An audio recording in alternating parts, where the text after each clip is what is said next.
Sir TS iPASS మరియు సులభతర సరళీకృత వ్యాపార విధానం మీద సభలో మంత్రి గారు లఘు చర్చను ప్రవేశపెట్టిండు. వారికి వచ్చిన భాషలో ప్రవేశపెట్టిన ఎంఐఎం మిత్రులు తెలుగు భాషలో మాట్లాడి తెలంగాణ భాషకు ప్రాధాన్యతను కల్పించినందుకు ఎంఐఎం సభ్యులకు ధన్యవాదాలు తెలియజేస్తున్నా అధ్యక్ష. అదేవిధంగా స్పీకర్ సార్, ప్రభుత్వము తెలంగాణ రాష్ట్రంలో పెట్టుబడులు పెట్టే వాళ్లకు అనుమతుల కోసం సరళీకృత విధానం ద్వారా పెట్టుబడులు పెట్టే వాళ్ళని కాపాడడానికి, ఉద్యోగ అవకాశాలు కల్పించడానికి మంచి విధానం తీసుకొచ్చినామని చెప్పి మంత్రి గారు చెప్పిండ్రు. అదేవిధంగా మంత్రి గారు ఇంకొక మాట కూడా చెప్పిండ్రు అధ్యక్ష. స్వయం పూచికత్తు మీద 200 కోట్లు ఆ పైన పెట్టుబడులు పెట్టే వాళ్లకు 1000 మందికి ఉపాధి కల్పించే వాళ్లకు 15 రోజులలో అనుమతులు ఇస్తామని, అంతకంటే తక్కువ పెట్టుబడులు పెట్టే వాళ్లకు 30 రోజులలో అనుమతులు ఇస్తామని, ఒకవేళ 30 రోజుల లోపల అనుమతులు ఇవ్వకపోతే సంబంధిత అధికారులకు 1000 రూపాయల జరిమానా ప్రతిరోజు విధిస్తామని, అదేవిధంగా ఈ అనుమతులు ఇచ్చే క్రమంలో చాలా సర్టిఫికెట్లను తగ్గించేసి కుదించేసి 100 సర్టిఫికెట్లు అడగాల్సింది 10 సర్టిఫికెట్లకు తగ్గించిన అనుమతులు ఇస్తున్నామని చెప్పి మంత్రి గారు చెప్పిండ్రు. తద్వారా తెలంగాణ రాష్ట్రంలో 2929 పరిశ్రమలకు అనుమతి ఇచ్చినాం. ప్రత్యక్షంగా 1,95,000 ఉద్యోగాలు, పరోక్షంగా 3 లక్షల ఉద్యోగాలు కూడా ఇస్తున్నామని చెప్పి మంత్రి గారి సభకు చెప్పడం జరిగింది అధ్యక్ష. అయితే ఇక్కడ ప్రధానంగా విత్ ఇన్ ద టైంలో అనుమతులు ఇవ్వాలి కాబట్టి అధికారులు ఆదరాబాదరాగా అనుమతులు మంజూరు చేసే ప్రయత్నం చేస్తున్నారు. ఎందుకు ఈ మాట చెప్తున్నా అంటే, ఎవరైతే అనుమతులు తీసుకుంటున్నారో వాళ్ళు ఏవి చెప్పినా కూడా ఈ ప్రభుత్వం నమ్ముతున్నట్టుగా కనిపిస్తుంది. కనీసం వాస్తవ పరిస్థితులకు, పెట్టుబడులు పెట్టేదానికి, ఉద్యోగ అవకాశాలు కల్పించే వాటికి సరిపోల్చి చూసి వాస్తవంగా ఆ పెట్టుబడులకు వారు చూపిస్తున్న ఉద్యోగ అవకాశాలకు సరైన విధంగా ఉందా లేదా అని అంచనా వేయాల్సిన బాధ్యత అధికారుల మీద ఉన్నది, రాష్ట్ర ప్రభుత్వం మీద ఉన్నది. ఈరోజు వాళ్ళు ఏవైతే చెప్తున్నారో ప్రభుత్వానికి పెట్టుబడులు అదేవిధంగా ఉద్యోగాలకు సంబంధించి దాన్ని పరిశీలించడానికి మెకానిజం లేదు అధ్యక్ష రాష్ట్ర ప్రభుత్వం దగ్గర. ఈ రాష్ట్ర ప్రభుత్వంలో జరుగుతున్న మనీ అండ్ మ్యానిపులేషనే జరుగుతున్నట్టుగా మా దృష్టికి వస్తుంది. ఈనాడు ప్రభుత్వం చెప్పిన దాంట్లో స్పష్టంగా వాళ్ళు ఇచ్చిన వాటిలోనే ఏవైతే అనుమతులు ఇచ్చిండ్రో 1138 సంస్థలకు సంబంధించి 28,618 కోట్లు ఇన్వెస్ట్మెంట్స్ వచ్చినాయంటున్నారు అధ్యక్ష. వాళ్ళు పెట్టుబడులు పెడతామని చెప్తే గుడ్డిగా ప్రభుత్వం నమ్ముతే ఎట్లా అధ్యక్ష? ఇప్పుడు వాళ్ళు ఏవైతే భూములు కేటాయించారో దానికి సంబంధించి పత్రికలలో భూమి మేస్తున్న కంచెలని చెప్పి పూర్తి స్థాయి పత్రికలలో వస్తున్నాయి అధ్యక్ష. 888 సంస్థలు ఎక్కడా లేవు. ప్రభుత్వం అధికారులు అడిగితే కూడా ఎవరు కనిపించడం లేదు. ఇచ్చిన భూములకు కంచెలేసుకొని పోయిందని చెప్పి పత్రికలలో వస్తుంది. వీటికి సంబంధించి సంపూర్ణమైన సమాచారాన్ని మంత్రి గారు సభ దృష్టికి తీసుకురావాల్సిన బాధ్యత మా మీద ఉన్నది అధ్యక్ష.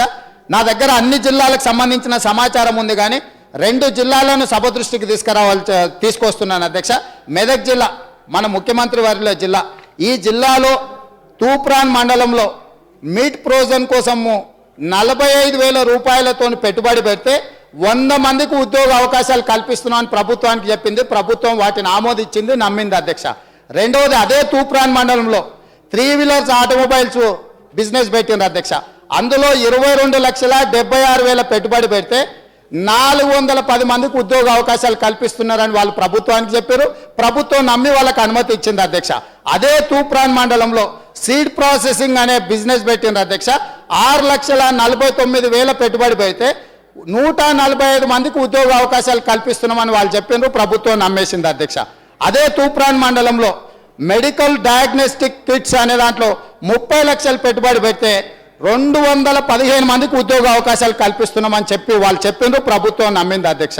అదే తూప్రాన్ మండలంలో లేక్ ఇండస్ట్రీ మిషన్ 22 లక్షల పెట్టుబడి పెడితే 250 మందికి ఉద్యోగ అవకాశాలు కల్పిస్తున్నామని వాళ్ళు చెప్పిండ్రు. ప్రభుత్వం నమ్మింది అధ్యక్ష. ఇక మంత్రి గారి జిల్లాకు వస్తున్న అధ్యక్ష, నేను రాజన్న సిరిసిల్ల జిల్లాకి. ఇందులో కూడా సిరిసిల్ల మండలంలో టెక్స్టైల్ బిజినెస్ అధ్యక్ష 30,000 రూపాయల పెట్టుబడి పెడుతున్నారట. 8 మందికి ఉద్యోగ అవకాశాలు కల్పిస్తున్నాడు అధ్యక్ష. అదేవిధంగా సిరిసిల్ల మండలంలోనే టెక్స్టైల్ బిజినెస్లో 1,60,000 పెడితే 18 మందికి ఉద్యోగ అవకాశాలు కల్పిస్తున్నామని అన్నారు అధ్యక్ష. వేములవాడ మండలంలో హాట్ మిక్స్ ప్లాంట్ పెడితే 2,56,000 రూపాయలు పెట్టుబడి పెడితే 61 మందికి ఉద్యోగ అవకాశాలు కల్పించానని చెప్పింది అధ్యక్ష. అదేవిధంగా క్యాండీ బిజినెస్ అధ్యక్ష, వేములవాడ మండలంలోనే క్యాండీ బిజినెస్ 4,50,000 రూపాయల పెట్టుబడి పెడితే 50 మందికి ఉద్యోగ అవకాశాలు కల్పించమని అంటున్నారు అధ్యక్ష. అంటే నేను ఏమడుగుతున్నా అధ్యక్ష, పెట్టుబడులకు కనీసం ఉద్యోగాలకు 10,000 20,000 పెట్టుబడులు పెట్టిన వాళ్ళు 100 మందికి ఉద్యోగ అవకాశాలు కల్పిస్తామంటే ప్రభుత్వం ఐపాస్ ద్వారా అనుమతులు ఇచ్చేసినాం, మేము 1,95,000 మందికి ఉద్యోగ అవకాశాలు ఇచ్చినాం, పరోక్షంగా ఇంకొక 3 లక్షల మందికి ఉద్యోగ అవకాశాలు ఇస్తున్నామని ప్రభుత్వం ఈ సభకు చెప్తే కనీసం ఈ 2 జిల్లాలు నేను ఉదాహరణకు చెప్తున్నా అధ్యక్ష, ఇవాళ ఎక్కడైనా మీరు ఏ స్టోన్ క్రషింగ్లో కానీ లేకపోతే ఏదైనా ఇందులో ఇచ్చిన వివరాలలో నేను చెప్తున్నా, ప్రతి మాట కట్టుబడి ఉన్న అధ్యక్ష.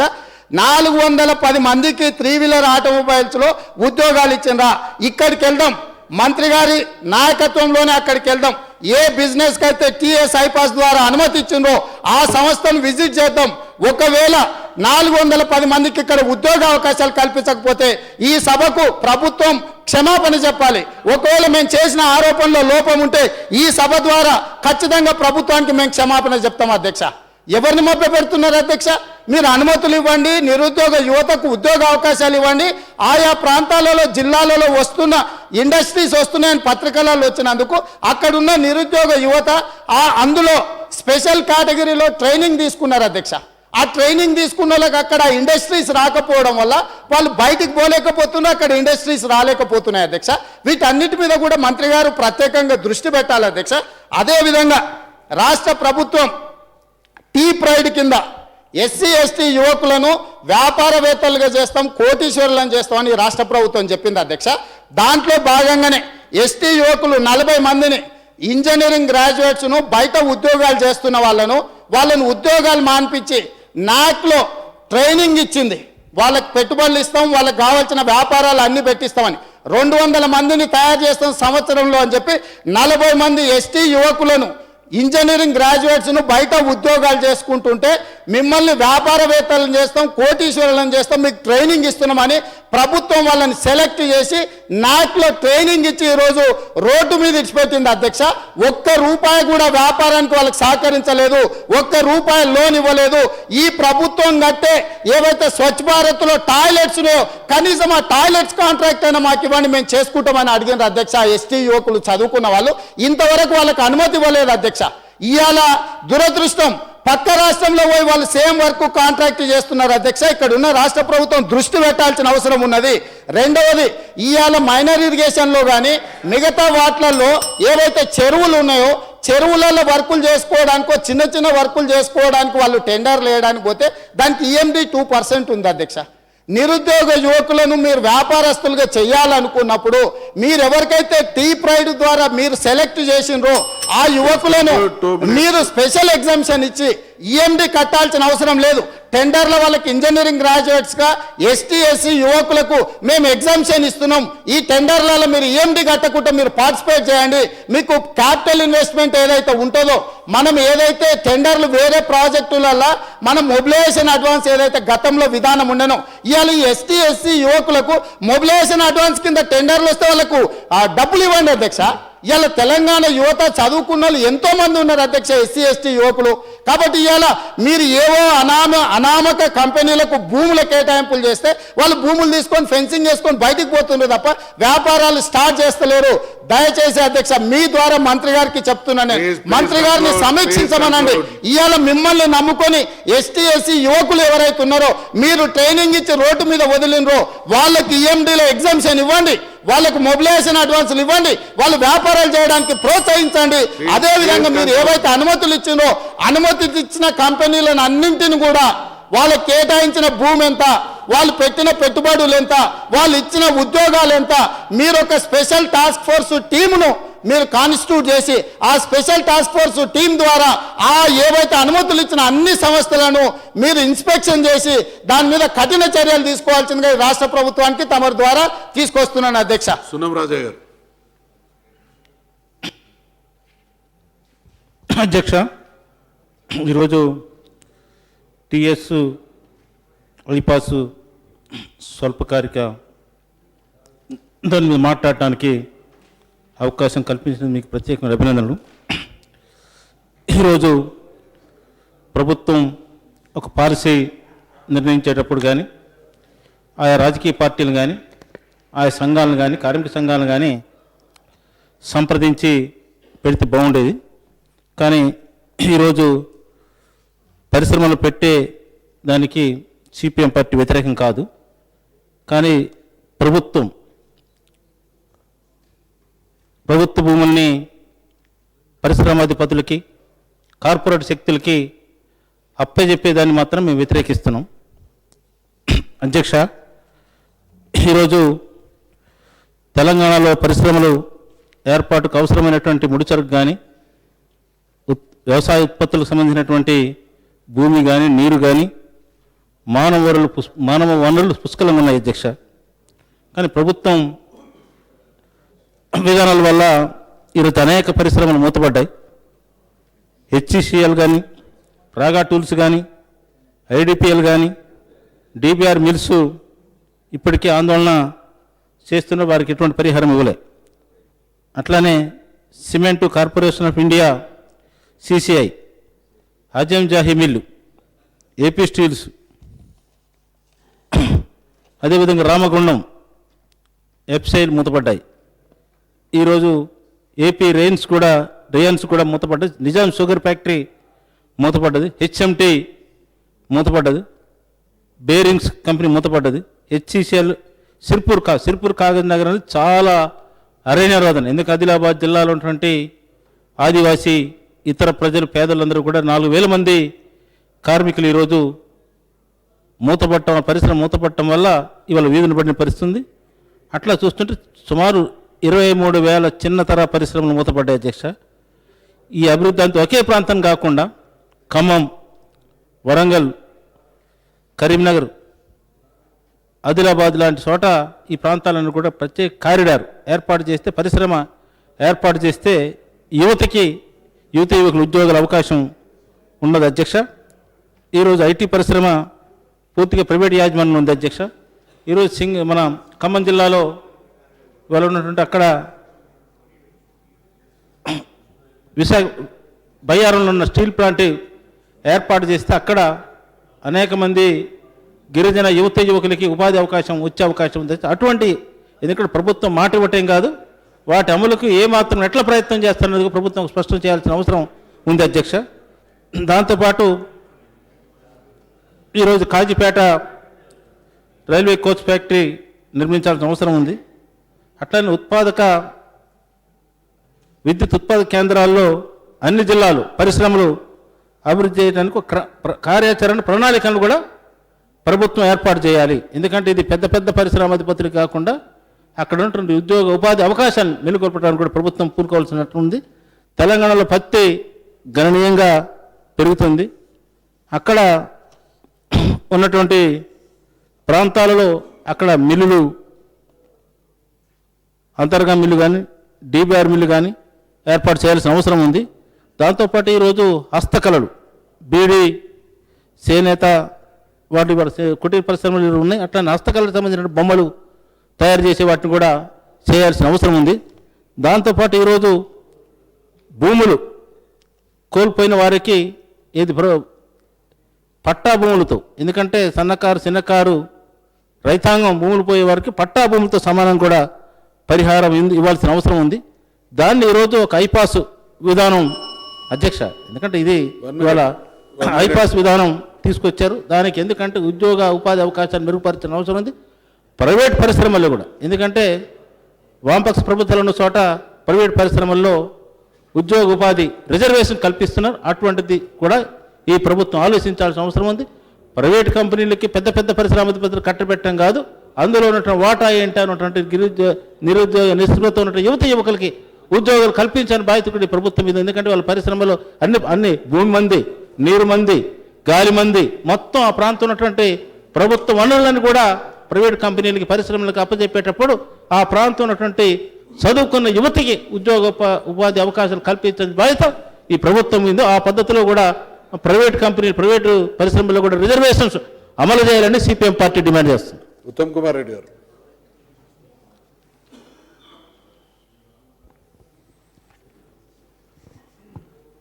అధ్యక్ష TS iPASS and ease of doing business పై ఈ షార్ట్ డిస్కషన్లో మాట్లాడడానికి అవకాశం ఇచ్చిన ధన్యవాదాలు. ముందుగా మరి ఈ ప్రభుత్వం ఇండస్ట్రియల్ ప్రమోషన్ విషయంలో చెప్తున్న చాలా విషయాలు వాస్తవానికి దూరంగా ఉన్న విషయం అని మనవి చేస్తూ, ఇదే ఇండస్ట్రియల్ ప్రమోషన్ విషయంలో టీ ప్రైడ్ అనే ప్రోగ్రాం పెట్టి incentives for setting up of new industrial enterprises in Telangana state. T-Pride, Telangana state program for rapid incubation of Dalit entrepreneurs.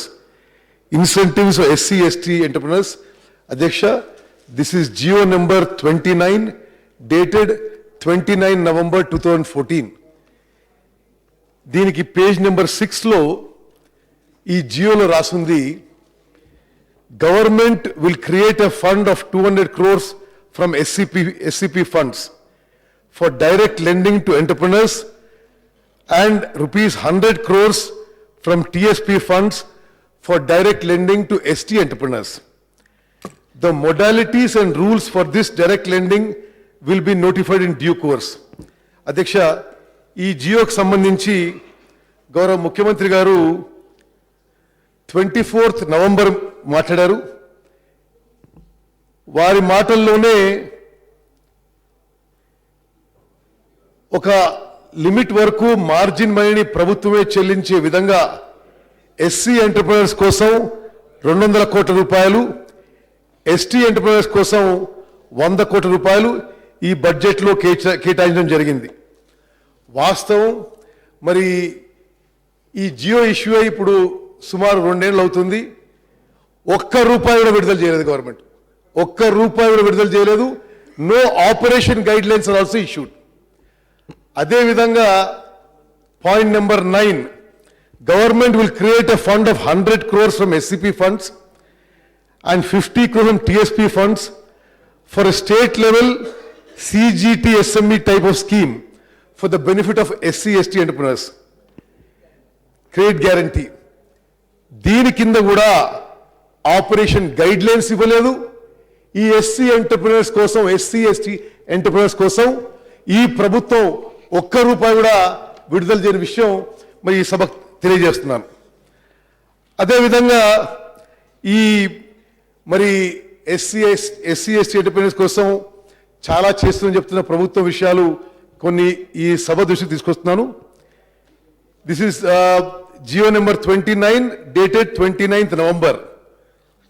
Seed capital assistance to first generation entrepreneurs to set up micro enterprises at 20% of the machinery cost will be given. This seed capital assistance was not given to even a single entrepreneur so far. అదేవిధంగా 35% investment subsidy on fixed capital investment for micro and small enterprises by SC and ST entrepreneurs. ఇది చాలా pending లో ఉన్నాయి. గత 9 నెలల నుంచి ఒక్క SC/ST కూడా ఇది ఇవ్వలేదు. ఇది reimbursement of 100% net VAT/CST not operational. Reimbursement of 50% VAT/CST on state goods and services for a period of 5 years. Not operational. Interest subsidy under Pavala Vaddi scheme on the term loan taken on the fixed capital investment by micro and small enterprises. This is for SC/ST entrepreneurs. There are cases pending for years together. Reimbursement of cost involved in skill upgradation and training. Training a local manpower limited to 2,000 rupees per person. Not operational. 100% subsidy on expenses incurred for quality certification stroke patent registration, not operational. 25% subsidy on specific cleaner production measures limited to 5 lakhs, not operational. అదేవిధంగా SC/ST entrepreneur కోసం infrastructure like roads, power and water will be provided at the doorstep of the industry for standalone units by contributing 50% of the cost of infrastructure from IIDF with a ceiling of 1 crore. ఇది కూడా ఒక్క SC ST enterprise కూడా ఇవ్వలేని చెప్పి మీకు మనవి చేస్తున్నాను. అదేవిధంగా కొంతమంది వెనక్కిపోయి 2014లో టిఆర్ఎస్ పార్టీ మేనిఫెస్టో చూస్తే స్పెసిఫిక్గా ఇండస్ట్రియల్ ప్రమోషన్ మీద ఖాజీపేటలో రైల్ కోచ్ ఫ్యాక్టరీ పెట్టిస్తామని చెప్పి ఈ మేనిఫెస్టోలో హామీ ఇవ్వడం జరిగింది. అంటే పని మొదలైందా? రైల్ కోచ్ ఫ్యాక్టరీ విషయంలో గ్రౌండ్ మీద ₹1 పని మొదలు కాలని చెప్పి మనం చేస్తాను.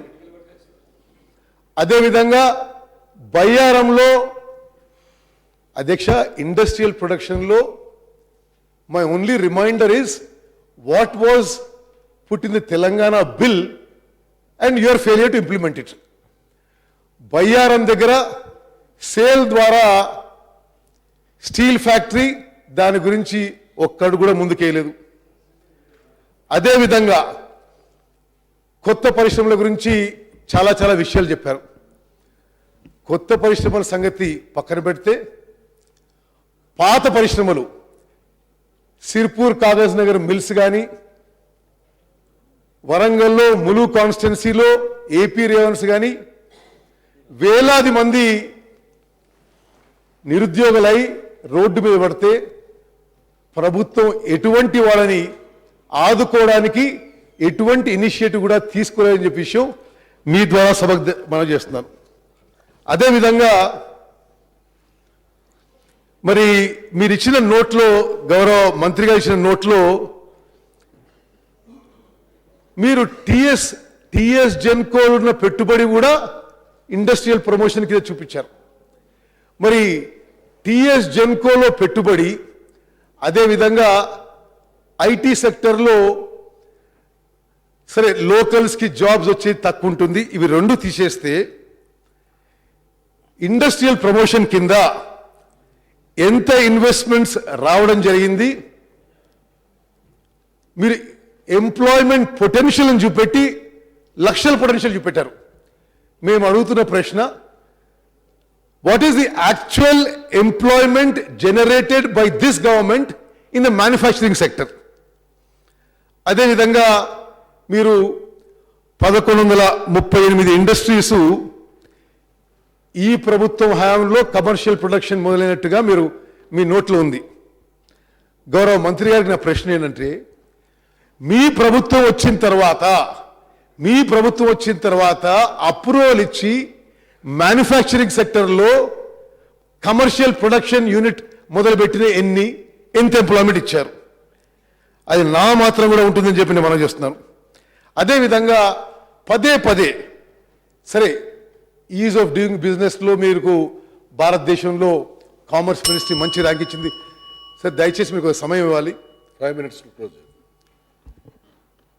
ఈజ్ ఆఫ్ డూయింగ్ బిజినెస్ మరి సభ్యులందరికీ తెలంగాణ సమాజానికి కూడా మేము తెలియజేసిందంటే, మీరు ఈ ఈజ్ ఆఫ్ డూయింగ్ బిజినెస్ ఏ విధంగా మార్కెట్ చేసుకున్నారంటే యాక్చువల్ బిజినెస్ వచ్చినట్టుగా మార్కెట్ చేసుకున్నారు. This ease of doing business is only a procedure. It is not actually business investments that are coming to Telangana state. ఈ విషయం అధ్యక్ష మరి సరే is of doing business number 1 rank వచ్చినందుకు, ఆ ప్రొసీజర్ అడాప్ట్ చేసినందుకు మా అభినందనలు తెలియజేస్తూ, అది బిజినెస్ వచ్చినట్టు, అది బిజినెస్ రావడంలో నెంబర్ ఉన్నట్టు మాత్రం మార్కెటింగ్ చేసుకోవడం సరి అయిన విషయంగా అని పని చేస్తున్నాను. అదేవిధంగా అధ్యక్ష గౌరవ మంత్రివర్గకి ఈ ఇండస్ట్రియల్ ప్రమోషన్ విషయంలో I wish to convey your incentive administration is in total disarray. మీరు మీ అధికారులని ఒకసారి అడగండి, కనీసం ఈ ఇన్సెంటివ్స్ డిస్పర్సల్ అయితే ఉందో అది క్రోనలాజికల్ ఆర్డర్లో అవుతుందా? అంటే ముందు అప్లై చేసేవాడికి ముందు వస్తుందా, లేదా తర్వాత అప్లై చేసేవాడికి ముందు అప్లై చేసేవాళ్ళు వెయిట్ చేస్తున్నారా? మరి ఏ విధంగా ఇన్సెంటివ్ అడ్మినిస్ట్రేషన్ విషయంలో మరి పూర్తి అయోమయ పరిస్థితి, గందరగోళ పరిస్థితి, అవినీతి చెలరైపోతుందో మరి మీరు అది ఆ విషయంలో దృష్టి పెట్టని చెప్పి మనం చేస్తున్నాను. అదేవిధంగా పదే పదే మరి ఇండస్ట్రియల్ ప్రమోషన్ అంటే it's not only IT sector. Industrial promotion అంటే బేసిక్గా మైక్రో స్మాల్ మీడియం ఎంటర్ప్రైజెస్. ఈరోజు తెలంగాణ రాష్ట్రంలో గతంలో ఉన్న ఎంటర్ప్రైజెస్లో 30%, ఇది గవర్నమెంట్ ఆఫ్ ఇండియా ఫిగర్స్ మీకు ఇస్తున్నాను, 30% సిక్ అయిపోయినో లేక సిక్ అయ్యే పరిస్థితులు ఉన్నాయి. మరి మీ ప్రభుత్వం ఈ సిక్ ఎంఎస్ఎంఈ ఇండస్ట్రీస్కి ఏ విధంగా ఆదుకోవాలో ఎటువంటి పాలసీ ఉన్నదో లేదో ఎవరికీ తెలియదు. అదేవిధంగా government of India guide lines ప్రకారము డిస్ట్రిక్ట్ ఇండస్ట్రియల్ ప్రమోషన్ కమిటీస్ నెలకోసారి హోల్డ్ చేసి ఎంటర్ప్రైజ్ అందరినీ పిలిచి బ్యాంకర్స్తో కోఆర్డినేట్ చేసి మార్కెట్ లింకేజ్ గురించి, క్రెడిట్ ఫెసిలిటేషన్ గురించి మాట్లాడాల్సిన బాధ్యత రాష్ట్ర ప్రభుత్వాల మీద కేంద్ర ప్రభుత్వం పెట్టింది. కానీ ఈ రాష్ట్ర ప్రభుత్వం ఒక్కసారి కూడా ఏ జిల్లాలో ఈ డిఐపిబి మీటింగ్స్, డిఐపిసి మీటింగ్స్ అవుతున్నట్టుగా మరి ఎవరికి సమాచారం లేదు. అదేవిధంగా భారత ప్రభుత్వం ప్రయారిటీ సెక్టర్ లెండింగ్ కింద మైక్రో స్మాల్ అండ్ మీడియం ఎంటర్ప్రైజెస్కి ప్రయారిటీ సెక్టర్ లెండింగ్ ఇవ్వాలని, దాంట్లో కొంత బాధ్యత రాష్ట్ర ప్రభుత్వానికి కూడా ఇవ్వడం జరిగింది. కానీ ఏ జిల్లాలో ఏ జిల్లా ఇండస్ట్రియల్ ప్రమోషన్ కమిటీ చర్చించడం లేదు. అదేవిధంగా రాష్ట్ర స్థాయిలో కలెక్టర్స్ కాన్ఫరెన్స్లో కూడా ఈ విషయాన్ని ఎప్పుడు కూడా ప్రస్తావించిన విషయం మీకు మనం చేస్తున్నాం. మరి అధ్యక్ష, అదేవిధంగా మరి ముద్ర అనే పథకం ఉంది. భారత ప్రభుత్వం యొక్క micro units development and refinance agency, దాని కింద ఈ ప్రభుత్వం ఎటువంటి చర్యలు తీసుకోలేదు, ఎటువంటి ఇనిషియేటివ్ తీసుకోని చెప్పి మనం చేస్తున్నాను. ఈరోజు కేంద్ర ప్రభుత్వం ఎస్సీ ఎస్టీ ఎంటర్ప్రైనర్స్ కోసం స్టాండప్ ఇండియా అని ఒక ప్రోగ్రాం లాంచ్ చేసి చాలా రోజులైంది. కానీ మరి మన రాష్ట్రంలో ఆ ప్రోగ్రాం నడుస్తుందో లేదో ఎవరికీ తెలియదు. అదేవిధంగా మ్యానుఫ్యాక్చరింగ్ సెక్టర్లో ఈ ప్రభుత్వం వచ్చిన తర్వాత మేజర్ యూనిట్స్ ఏమైనా వచ్చాయా? మరి మాకు తెలిసి మీరు స్వయాన పోయి శంకుస్థాపన చేసిన మైక్రోమాక్స్ వాళ్ళు ఇప్పుడు ప్రొడక్షన్ స్కేల్ డౌన్ చేసుకొని మూసేసే దిశలో వాళ్ళు ప్రయాణిస్తున్నారని చెప్పి మాకున్న సమాచారం. మరి ఇతర మ్యానుఫ్యాక్చరింగ్ ఇండస్ట్రీస్ పై ఈ ప్రభుత్వం శ్రద్ధ పెట్టడం లేదని చెప్పి నేను మనం చేస్తున్నాను.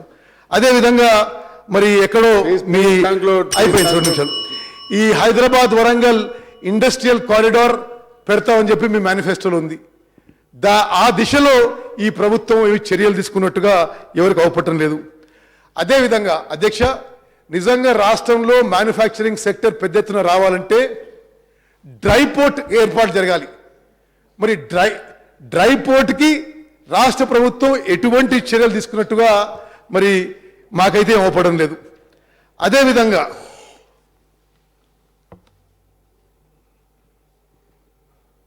ఎంఎస్ఎంఈ ఇన్సెంటివ్స్ అయితే ఉన్నాయో ఈ మైక్రో స్మాల్ మీడియం ఎంటర్ప్రైజెస్కి, వాళ్ళకి ఆ ఇన్సెంటివ్స్ క్లెయిమ్ చేయడంలో తీవ్ర ఇబ్బందులు కలుగుతున్న విషయం మీకు మనవి చేస్తూ, ఈ ఐటీ సెక్టార్లో ఎక్కడెక్కడైతే మనం వాళ్ళకి పెద్ద ఎత్తున వసూలు కల్పిస్తున్నావో, మీకైతే లెక్కలు చెప్తున్నావో అయిపోయింది సార్, మీకైతే లెక్కలు చెప్తున్నారో ఆ స్థాయిలో ఉద్యోగాలు ఇవ్వడం లేదని చెప్పి ఇది ఒక చేదు నిజం. దయచేసి ఇది మీరు ఎగ్జామిన్ చేయాలి, ఇది తప్పనిసరిగా పరిశీలించాలని చెప్పి, అదేవిధంగా ఈ ఐటీ ఇండస్ట్రీస్కి లోకల్స్కి ఉద్యోగాలు ఇవ్వడానికి మీరు మరి వాళ్ళకైనా ఎడిషనల్ ఇన్సెంటివా, ఏ విధంగా స్థానికులకు ఉద్యోగాలు వస్తాయని చెప్పి దాని మీద స్పెషల్ ఫోకస్ పెట్టాల్సిందిగా నేను మనవి చేస్తూ, అదేవిధంగా సరే చివరిగా అధ్యక్ష, సరే వేరే పాయింట్స్ నేను పోను కానీ, మరి అంత గ్లామర్గా లేకపోవచ్చు కానీ ఈ రాష్ట్రంలో లక్షలాది మంది రైస్ మిల్లింగ్ ఇండస్ట్రీలో పనిచేసే వాళ్ళు ఉన్నారు. మరి అది మీకు అది కొత్త ఇండస్ట్రీ అనిపించకపోవచ్చు, అది ప్రమోషన్ వల్ల ఏం ప్రయోజనం అనిపించవచ్చు, కానీ ఈరోజు తెలంగాణలో రైస్ మిల్లింగ్ ఇండస్ట్రీలో ఎంటర్ప్రెనర్స్ కోట్ల రూపాయలు పెట్టారు, లక్షలాది మంది ఎంప్లాయ్మెంట్ కలిగించబడింది. ఈరోజు తెలంగాణలో రైస్ మిల్ ఇండస్ట్రీ సంక్షోభంలో ఉంది. మరి రకరకాల కారణాల వల్ల కొంత రాష్ట్ర ప్రభుత్వం చేతిలో ఉండొచ్చు, కొంత కేంద్ర ప్రభుత్వం చేతిలో ఉండొచ్చు, కొంత మార్కెట్ కండిషన్స్ ఉండొచ్చు. కానీ మరి ఇండస్ట్రియల్ ప్రమోషన్ పాలసీలో రైస్ మిల్ ఇండస్ట్రీలను కూడా ఆదుకోవడానికి మీరు చర్యలు తీసుకోవాలని, ఈ విధంగా గతంలో మేము కాంగ్రెస్ ప్రభుత్వంలో ఉన్నప్పుడు రైస్ మిల్ ఇండస్ట్రీ క్రైసిస్లో ఉన్నప్పుడు మరి పవర్ సబ్సిడీ కానీ ఇతర సబ్సిడీస్ ఏర్పాటు చేసి ఆ రైస్ మిల్ ఇండస్ట్రీని ఆదుకున్న విషయం ఒకసారి గుర్తు చేస్తూ ముగించుకుంటాను. ధన్యవాదాలు. మినిస్టర్ గారు